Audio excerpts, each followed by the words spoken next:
What's going on, everybody? I'm Johnny Brook. Welcome back to another Crafted Workshop video. In today's video, I'm going to show you how to build this awesome live edge sliding barn door. I built this out of an Ambrosia maple slab. It's not actually one big slab. I took some regular Ambrosia maple boards and ripped the slab in half and glued them all together to kind of get this faux bigger live edge slab, and I just love the way it turned out. So let's go ahead and get started with the project.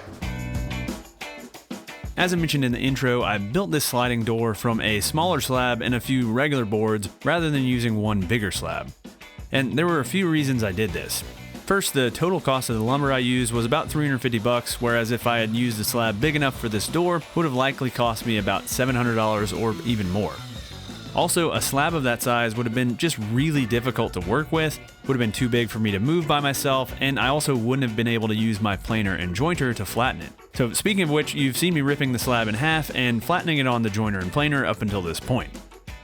This slab was pretty bowed, so I needed to remove a decent amount of material at the jointer, but I was shooting for a final door thickness of 1 3/8", which is right where I ended up after milling. After milling the slab pieces, I moved on to cutting the Ambrosia maple boards down to rough length, and then bringing them down to the same thickness as the slab. This process generated an absolutely massive amount of sawdust, and you can actually see my dust collector overflowing in the background here, even though I had emptied it about 15 minutes earlier. With the boards all at the same thickness, I could start getting them ready for the glue up. First, I jointed one edge of each board on the jointer, and then ripped the boards to width at the table saw. And I was shooting for a total panel width of about 38 inches, so I cut my boards accordingly. Next, I laid out the boards in the orientation that looked best to me, then marked some locations for dominoes, which I used for alignment. And as always, biscuits or dowels would work in the same way.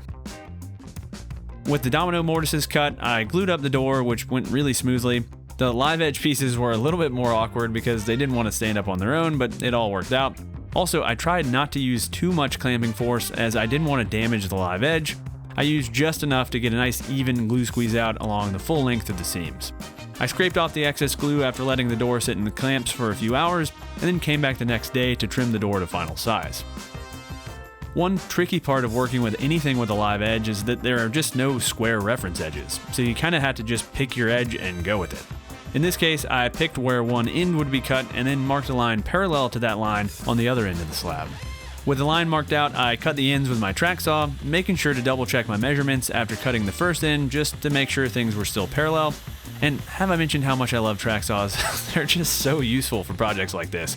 I could have actually used my track saw instead of a jointer to get a straight edge on each of the boards as well. Next, I sanded all the glue joints, making sure to remove any glue squeeze out and just smooth out any uneven areas. And it's important to do this prior to the next step, as the router will get hung up on any of those uneven areas. Speaking of which, next I needed to cut a channel into the bottom edge of the door to accept the floor guide. The instructions for this hardware kit call for an almost 1 inch deep groove, but I just couldn't think of a good way to cut a groove like that on a door like this. There was just no way I could stand the door up in my shop and run a router on the top edge, so I decided I'd just go with a little shallower groove. To cut the groove, I used a 1/2 inch rabbiting bit, but a 3/4 inch rabbiting bit would have probably been a better choice just to get a little bit of extra depth in the groove. And I cut the groove in a few passes, flipping the slab over so that the bearing of the bit still had a reference surface, and this also ensured the groove was perfectly centered in the end of the slab. With the groove cut, I could start cleaning up the edges of the slab. First, I added a chamfer to the ends of the slab using a block plane. Next, I knocked off any loose bits from the live edge with a 60 grit sanding block. And then I shaped the bottom edge of the live edge with a spoke shave and random orbit sander. And this edge is extremely fragile otherwise, and there will likely be some damaged areas already that need to be cleaned up just from working on the slab and moving it around. And the spoke shave really is kind of the perfect tool for this job and gives you a ton of control over how you're shaping that edge. The last thing to do before applying finish was to route in a couple of grooves to house some C-channel strips. And this is the same technique I used on the extension dining table project I did a few weeks ago, and it's something I'll probably use a lot in the future. It only takes a few minutes to add those grooves, and the C-channel really helps to keep the panel flat over time. The groove needed to be 1 inch wide by 1/2 inch deep, and I cut the groove in 4 total passes using a 3/4 inch straight bit on the router. While I'm routing, let's talk about the sponsor of this week's video, Powermatic, the gold standard. I upgraded to the Powermatic PJ882 helical head jointer and 15HH helical head planer about a year ago, and they've been a total game changer for my woodworking. The surface finish off of these machines is just absolutely amazing, and I know they'll last me for years and years to come. They get used on basically every project I make and really make my woodworking more efficient and just more fun. Learn more about these machines by checking out the link in the video description below, and thanks to Powermatic for sponsoring this week's video. After routing, I sanded the slab up to 180 grit, and then I could apply the finish. And my buddies over at the Modern Maker podcast, Mike, Ben, and Chris, have just released their new Maker Brand Co. Simple Finish, which they sent me some to try out, and so I decided to give it a shot on this project. The finish was really easy to apply. Just applied a coat, let it sit for about 10 minutes, applied another coat, let it sit again, and then wiped off the excess. And I was left with a really nice matte finish, and the surface felt soft and smooth to the touch. I'll have a link in the video description if you want to check it out.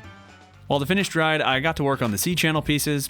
First, I cut them to length using my portaband, and I made sure to cut them about an inch shorter than the length of the grooves I routed in, just to allow plenty of room for expansion and contraction. Next, I marked out locations for 5 holes spaced evenly along the C-channel, and then moved over to the drill press to drill the holes.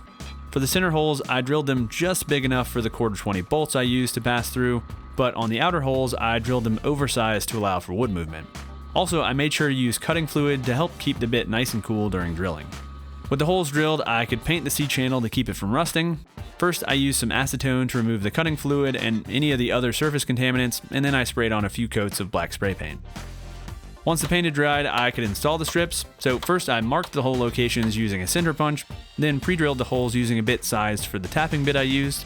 Once the holes were drilled, I switched to a tapping bit and tapped the holes. And if you've never tapped holes into wood, you've really got to try it. The threads are just incredibly strong, and the process is a lot quicker and simpler than installing threaded inserts.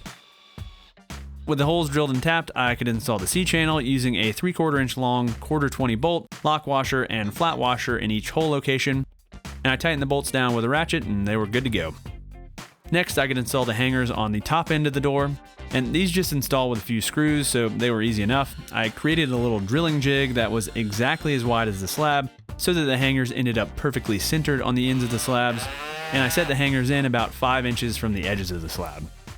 The last piece to deal with before going to install the door was this backer board, and the hole spacing on the rail that supports the door is 15 inches, so a backer board was required in this case. I just bought a piece of pre-primed pine trim, cut it to a length of 83 inches, and then painted it to match the walls in the room where the door was going to be installed at my friends John and Katie's house. Once over at their house, the first step in installing the barn door was to remove the existing door and hinges. And you might also want to remove that trim from the inside of the door frame, but John and Katie wanted a less permanent solution so that they could take the barn door with them if they move in the future. Next, I could get the backer board installed. I added a screw to one end of the board, then I made sure the board was nice and level and added a screw to the other end.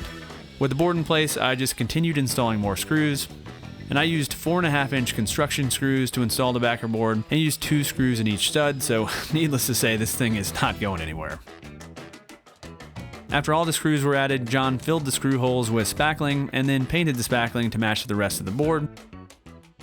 With the backer board done, I could finally install the barn door track, and the track is attached using threaded inserts, so first I installed the insert on the left end of the track, and to install the inserts, I just pre-drilled a hole and then threaded them in using an Allen wrench. Once the left side of the track was attached, I held up the track with John's help and then marked the location for the hole on the right side, making sure the track was level. I installed another threaded insert there, and I left the Allen bolt that attaches the track a little bit loose so I could still install the rest of the hardware. With both ends secured, I marked the hole locations for the rest of the inserts and installed them. Once the inserts were installed, I could add the rest of the track hardware. This barn door hardware is from K&N Crowder, a Canadian manufacturer of tons of different door hardware solutions. I used their CRT51SS kit on this install. I'll have a link in the video description below in case you're interested in learning more. I was really impressed with the overall quality of the kit, and I'm sure it will last for years to come based on the quality of the parts. Once the track was in place, John and I could hang the door on the track and test it out, and it slid super smoothly. Next, I can install the stops on the track, which keep the door from rolling off the ends of the track, which would obviously be bad. These just slide on and are held in place with a few set screws, and these stops have a spring-loaded rubber stop so that the door closes nice and smoothly. I also installed the anti-lift pieces, which keep the door from being accidentally lifted off the tracks. The last piece to install was the floor guide, and I ran into a little bit of trouble here. I evidently did my math wrong when figuring out how far from the ground the track needed to be installed, so the included floor guide wouldn't quite fit under the door. And I could have routed a recess in the floor for the guide, but I figured that would be a pain to patch if John and Katie move, and I also could have routed a deeper groove in the bottom of the door, but I thought that'd probably scratch up the finish if I did that. So instead of those two options, I found an inexpensive door guide that rides on the back of the door rather than in a groove, and it worked out perfectly. The door doesn't swing at all due to the way the hangers are mounted, and this guide keeps the door nice and plumb and stops it from hitting that cord around, which is really all I needed it to do. And once the guide was installed, the door was done. All right, hopefully you guys enjoyed this one. I just love the way this door turned out. Barn doors usually aren't really my style. They're much more in that kind of rustic, kind of farmhouse looking style, but making this out of a live edge slab really, I think, gave it this cool, clean, modern look, but also brings this great organic feel to this room. I also love this hardware from K & Crowder. This stainless steel hardware is really, really nice. It's beautifully machined stainless steel. I think it just gives this whole thing a nice, modern, clean touch, and it really looks great. So I know some of you guys are probably gonna ask, what about a handle? And I just don't think you need one. I think it would take away from the look of the slab. It's really easy just to grab this thing by the edge and pull on it. There's almost no resistance there. There's actually a little knot on that left side that makes for a perfect little knob, and really I just don't think it's necessary. Obviously you could add one if you really want one, but I think aesthetically I prefer it without one. So also I want to give a shout out to my buddy Bruce Ulrich. He actually just put out a sliding barn door project as well today. His is really cool, kind of a modern take on a sliding barn door. Go check that out as well. Thanks again for watching, everybody. If this is your first time to the channel, go ahead and get subscribed. I put out new project videos like this pretty much every week. Also ring that little notification bell so you don't miss any of my future videos. I'll also have links to all the tools and materials I used in the video description below. Also, I've got these new build it yourself t-shirts available. These are available on Teespring, so you can get them on obviously men's shirts, women's shirts, coffee mugs, stickers, all that kind of stuff. So I have links to that in the video description below. And last, I want to say another big shout out to the sponsor of this week's video, Powermatic. Obviously, I love using their tools in my shop, and if you guys want to support me, support my sponsors, they allow me to do what I do every week. So thanks again for watching, everybody, and until next time, happy building.